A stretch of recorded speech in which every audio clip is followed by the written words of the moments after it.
ध्यानाभ्यास के लिए कृपया अपने नेत्रों को बंद कर लीजिए। अपना मुख अपनी ओर कीजिए।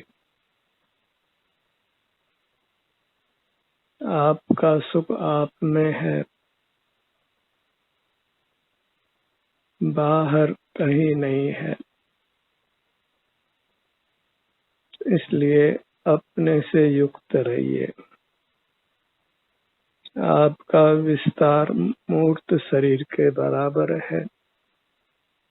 वह आपका अमूर्त शरीर है। आपका द्रव्य है, उसकी दृष्टि ही महान है।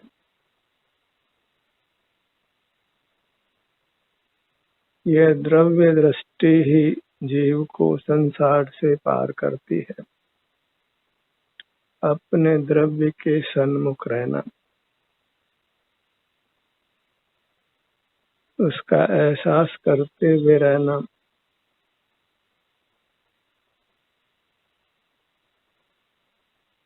ध्यान को अंग्रेजी के 2 शब्दों में कहें तो बॉडी कॉन्शसनेस या बॉडी अवेयरनेस कह सकते हैं। अपने आभ्यंतर अमूर्त शरीर का संचेतन करते हुए रहना, क्योंकि अपना आभ्यंतर अमूर्त शरीर सुख स्वभावी है, इसलिए इसका संचेतन सुख रूप होता है, निराकुलता रूप होता है, निष्कषाय रूप होता है, पवित्र होता है। अपनी मूर्त ही पावन है, उसकी सन्मुखता भी पावन है, उसका फल भी पावन है। देह भी उत्तम, ध्यान भी उत्तम और ध्यान का फल भी उत्तम।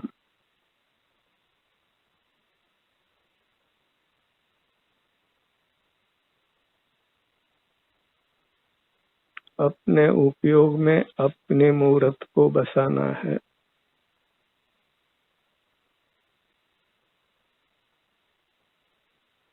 अपने मूर्त को संभाल कर रखिए। वही रत्न है, महान चैतन्य रत्न है। जड़ संपदाओं में कुछ भी सार नहीं है।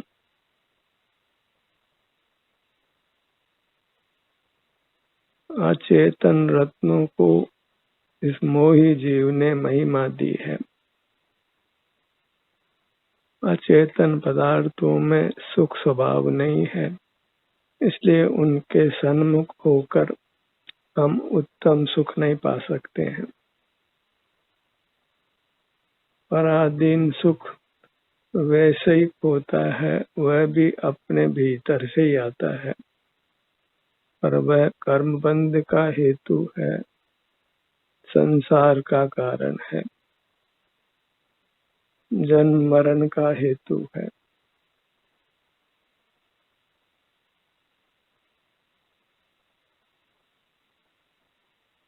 सिर से पैरों तक अपने किसी भी भाग का एहसास कीजिए। अमूर्त होने पर भी हमको उसका एहसास होता है, उसका संचेतन होता है। जीव शून्य नहीं है, महान सुख शक्ति का धारक देव है। हम मूर्त पदार्थों को ही इंद्रियों से जानते आए हैं।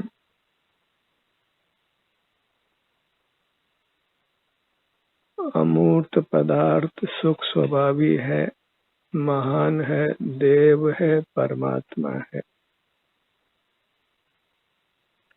और स्वसंवेदन गोचर है। सब जीवों को अपने मूर्त का संवेदन होता है। अमूर्त शरीर में ही वेदना और आराम अनुभव में आता है। किस भाग में वेदना है, किस भाग में आराम है, हर जीव को उसका अनुभव होता है और वह अनुभव करते हुए रहना ही ध्यान है। और उस ध्यान में विकल्पों की उत्पत्ति नहीं है, इंद्रिय ज्ञान भी नहीं है, मन इंद्रिय दोनों पर विजय है।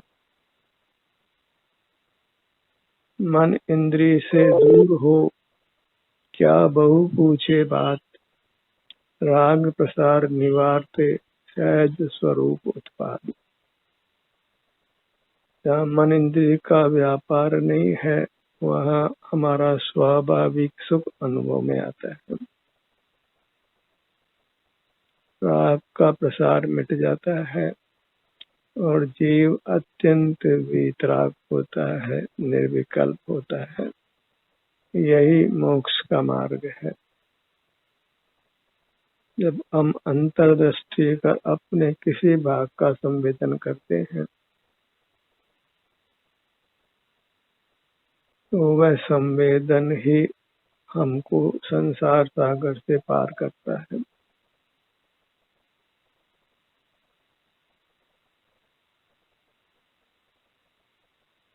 इसके लिए किसी बाह्य साधन की पराधीनता नहीं है।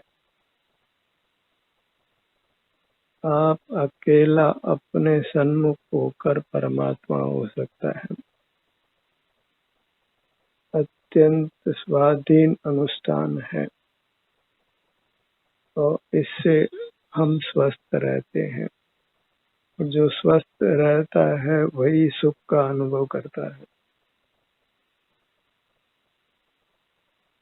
अपने में स्थित रहना, अपना ही संवेदन करना, अपने में ही विचरण करना, विहार करना, इसी को चारित्र संज्ञा है।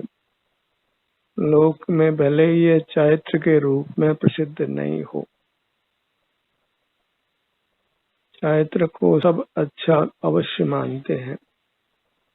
If character is lost, everything is lost.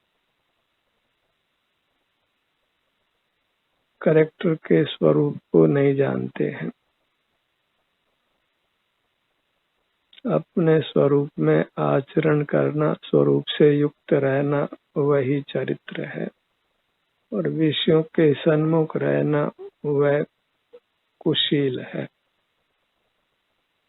और चरित्र खोता है तो स्वास्थ्य नष्ट होता है, और स्वास्थ्य नष्ट होता है तो सुख नष्ट होता है। आज के मोही प्राणी चारित्र और स्वास्थ्य की महत्ता नहीं जानकर बस धन की महत्ता जानते हैं, क्योंकि धन से विषय सुख प्राप्त होता है। पर वे नहीं जानते कि विषय सुख से संसार पनपता है।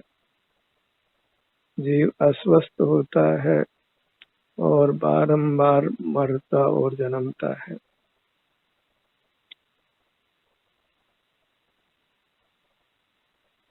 अपने ध्यान को अपने मुखमंडल पर लाइए।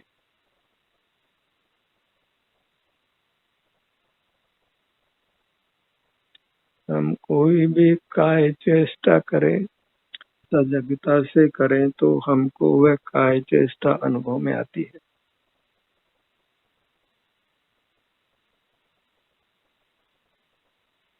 हम अपने शरीर के कतिपय भागों को हिला भी पाते हैं, क्योंकि उस भाग का संवेदन हमको होता है।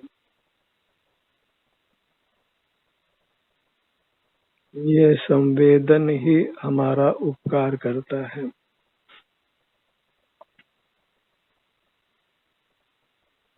यही हमारा शुद्ध स्वरूप है।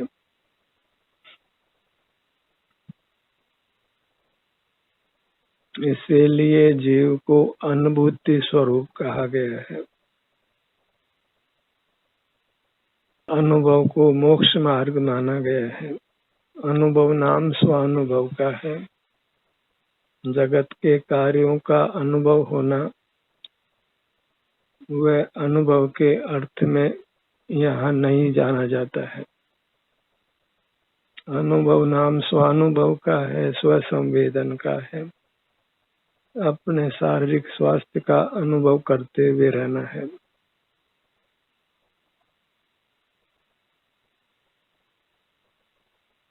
शरीर अपना है, शरीर का स्वास्थ्य भी अपना है। और ध्यान के अर्थ में शरीर शब्द का अर्थ मूर्त शरीर ग्रहण नहीं करना है।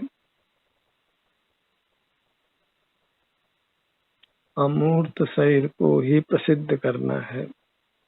वही आत्म प्रसिद्धि है, आत्म ख्याति है, जो जीव को संसार से पार लगाती है।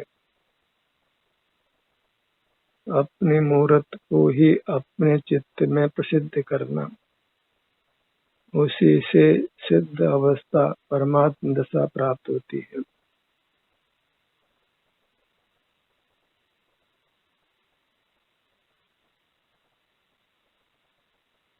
हम जब चाहें तब अपने किसी भी भाग पर अपने ध्यान को ला सकते हैं। उस भाग में आराम या वेदना की जो स्थिति है उसका अनुभव कर सकते हैं। और हमें यही अनुभव करते रहना है। इसी से हम विषयों से विमुख रहते हैं। और विषयों से विमुख रहना ही मुक्ति पाने का साधन है। विषयों को लक्ष्य कर ही जीव हैरान होता है।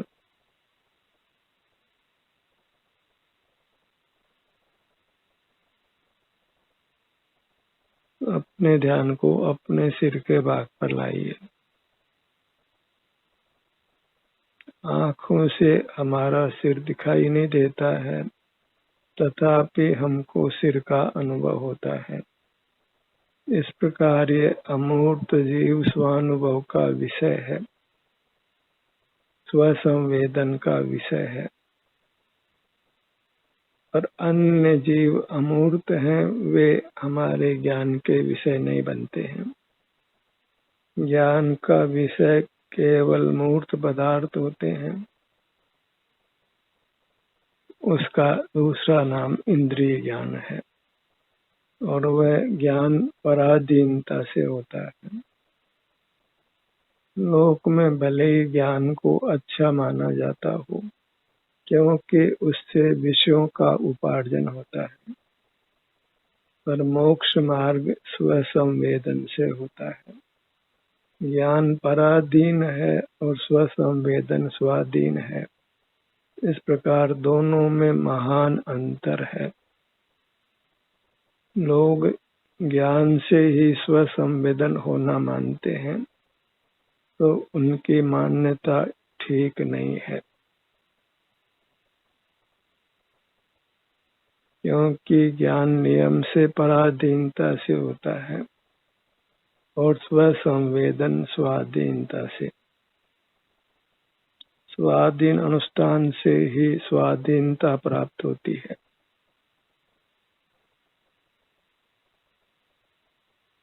अपने ध्यान को अपने ललाट भाग पर लाइए।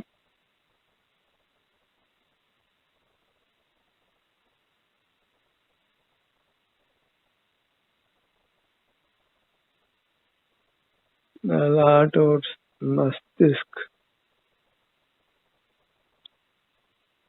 ज्ञान के साधन होने से संसारी जन इस भाग को महत्व देते हैं। हमें अपने हर भाग के सन्मुख होने से उत्तम स्वास्थ्य मिलता है। और उत्तम स्वास्थ्य का मिलना ही सुख का मिलना है।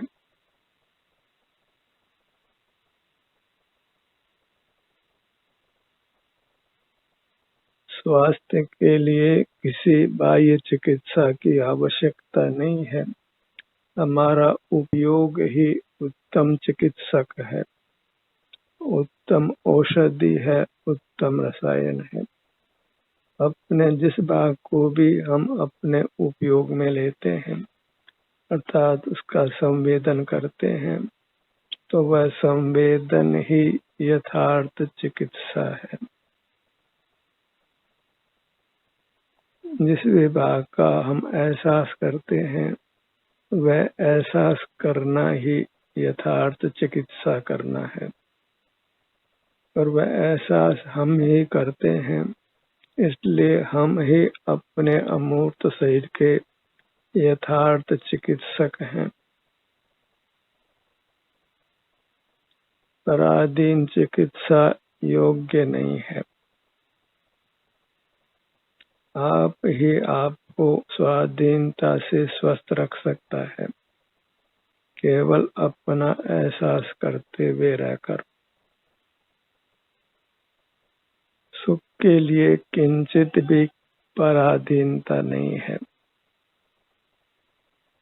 आहार, पानी, आवास, वस्त्र आदि की भी आवश्यकता वास्तव में नहीं है।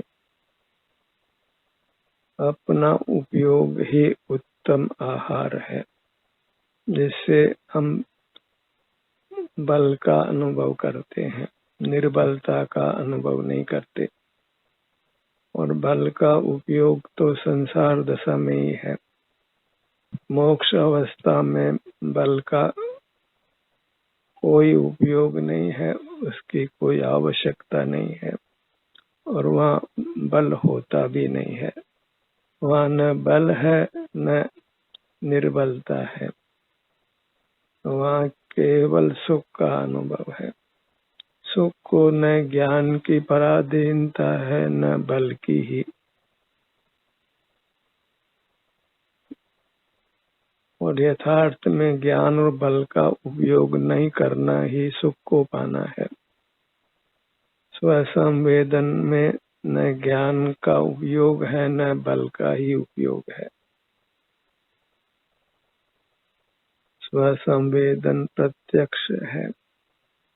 अपने शरीर के किसी भी भाग के स्वास्थ्य का अनुभव करना हर जीव यह कर सकता है। उसके लिए किसी अन्य उपाधि की आवश्यकता नहीं है। सुख के लिए ज्ञान और बल उपाधि की तरह ही है। वे सुख से अन्य हैं, और जो अन्य है वह सुख के लिए पर जानो, और पर से सुख की प्राप्ति नहीं है। सुख अपने आप में पूरा है, और सुख से जीव पूरा है।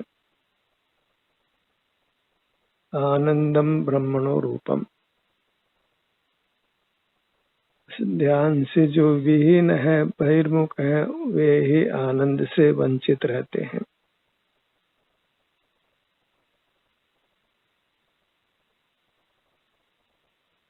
ये ब्रह्म तत्व मूर्त शरीर में मिला है, मूर्त शरीर के बराबर है। मिला होने पर भी अंतर्दृष्टि से अकेला ही अनुभव में आता है। अनुभव में मूर्त शरीर बिल्कुल भी नहीं आता है, और इंद्रिय ज्ञान में मूर्त शरीर ही ज्ञात होता है। अमूर्त शरीर बिल्कुल अनुभव में नहीं आता है। नेत्र खुले हों तब भी जब हम शरीर के भाग का एहसास करते हैं, संवेदन करते हैं, तो नेत्र काम करना बंद कर देते हैं। एक समय में एक ही उपयोग होता है। हम अपना संवेदन करें या फिर इंद्रिय ज्ञान करें। हमें इंद्रिय ज्ञान को छोड़कर स्व संवेदन करना है। यही मोक्ष मार्ग है। इंद्रिय ज्ञान से संसार है, और स्व संवेदन से मोक्ष मार्ग है। अपने ध्यान को अपने भ्रू मध्य पर लाइए।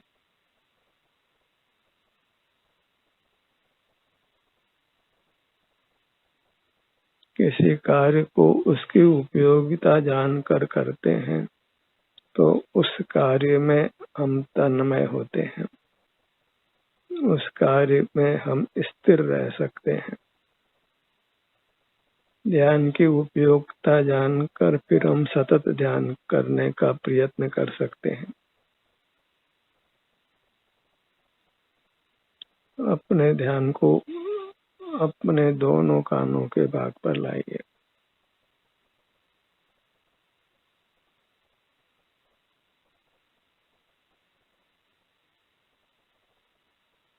बायां कान, दायां कान, अपने किसी भी भाग का एहसास करने के लिए कुछ भी काय चेष्टा करने की आवश्यकता नहीं है। कुछ भी वचन चेष्टा करने की आवश्यकता नहीं है। कुछ भी मन से मंत्र आदि बोलने की आवश्यकता नहीं है। विचार करने की आवश्यकता नहीं है, क्योंकि हम अपने किसी भी भाग का संचेतन स्वाधीनता से कर सकते हैं। इसलिए ध्यान के लिए वास्तव में नाना प्रयोग करने की आवश्यकता नहीं है।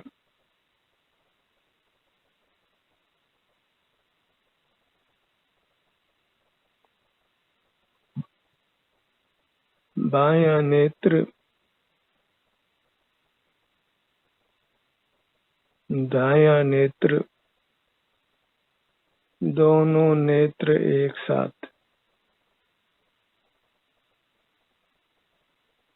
मूर्त के साथ संबंध होने से ही नाना इंद्रियाकार रचना हुई है हमारे आत्म प्रदेशों की, और उनको नाना अंगों के नाम मिले हैं।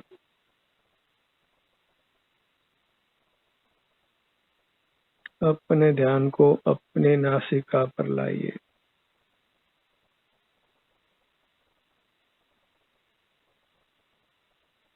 अपने सन्मुख उपयोग को शास्त्रीय भाषा में दर्शन नाम है, आत्म दर्शन। और पर पदार्थों को, मूर्त पदार्थों को जानने का नाम इंद्रिय ज्ञान है।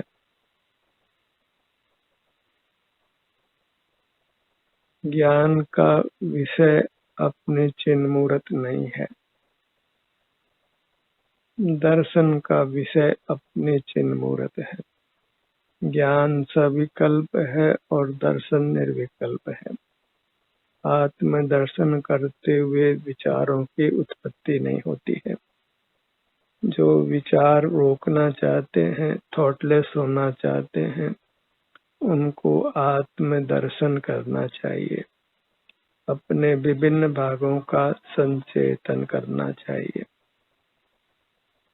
अपने ध्यान को क्रम क्रम से विभिन्न भागों पर लाना चाहिए। यही विधि सुखी होने की है, स्वस्थ रहने की है, परमात्मा होने की है।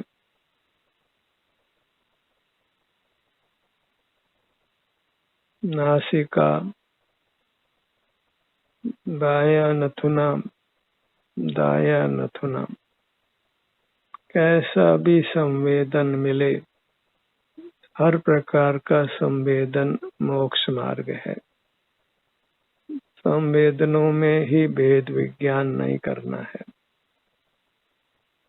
कर्म नाना प्रकार का उदय में होने से विभिन्न भागों का संवेदन नाना प्रकार का होता है, पर वह सब मोक्ष मार्ग नाम पाता है और वह सब शुद्ध उपयोग है, और उससे ही जीव निर्वाण को प्राप्त करता है। इंद्रिय ज्ञान से आज तक एक भी जीव ने निर्वाण प्राप्त नहीं किया है। लोक में परमात्मा की मूर्ति खुले नेत्रों की देखी जाती है, पर वास्तव में वह परमात्मा का स्वरूप नहीं है। परमात्मा जगत से अत्यंत विमुख होते हैं, अपने ही आनंद में लीन रहते हैं। आनंद का ही उनको निरंतर भोग होता है। परमात्मा संसारी जीवों की तरह नहीं है। परमात्मा को भी अपना जैसा देखना, यह सब मोही अज्ञानी जीवों का काम है। जिन्होंने अपने स्वरूप का संचेतन किया है, करते हैं, वे परमात्मा को आनंद रूप ही मानते हैं। अपने ध्यान को अपने दोनों होठों के भाग पर लाइए। सारा प्रयत्न अपने अमूर्त शरीर का एहसास करने रूप है, और चूंकि पूरा अमूर्त एक साथ अनुभव में नहीं आता है, इसलिए हम इसको अंग उपांग कर अनुभव में लेते हैं, और ध्यान का यही वास्तविक स्वरूप है और यही मोक्ष का मार्ग भी है। इसी से आत्मा परमात्मा बनता है। यह सर्व संशय छोड़कर स्वीकार करना चाहिए, निशंक रहना चाहिए, तभी ध्यान में गति होना संभव है। ध्यान में विचित्रता लाने की आवश्यकता भी बिल्कुल नहीं है, क्योंकि ध्यान एक ही प्रकार का है। ज्ञान में ही अनेकता होती है। संसार मार्ग अनेक प्रकार का है और मोक्ष मार्ग तीनों काल एक ही प्रकार का है, जो स्वसंवेदन रूप है। अपना मुख अपनी ओर रखकर अपने को ही भोगने रूप है। अपने स्वास्थ्य को भोगना वह मोक्ष मार्ग है। विषय का लक्ष्य कर विषय सुख दुख भोगना वह संसार मार्ग है। अपने ध्यान को अपने मुख के भीतर तालु भाग पर लाइए।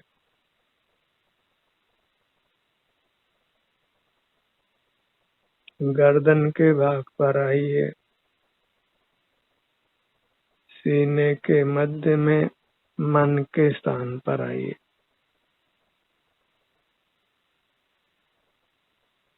पेट के मध्य में नाभि के स्थान पर आइए।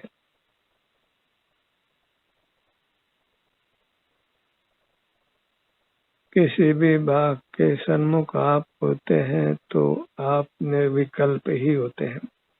मन इंद्रिय पर विजय होती है। आप वीतराग होते हैं और आपका सुख प्रकट होता है, अनुभव में आता है। दोनों भुजाओं को लक्ष्य में लीजिए। दोनों हथेलियों को अनुभव में लीजिए।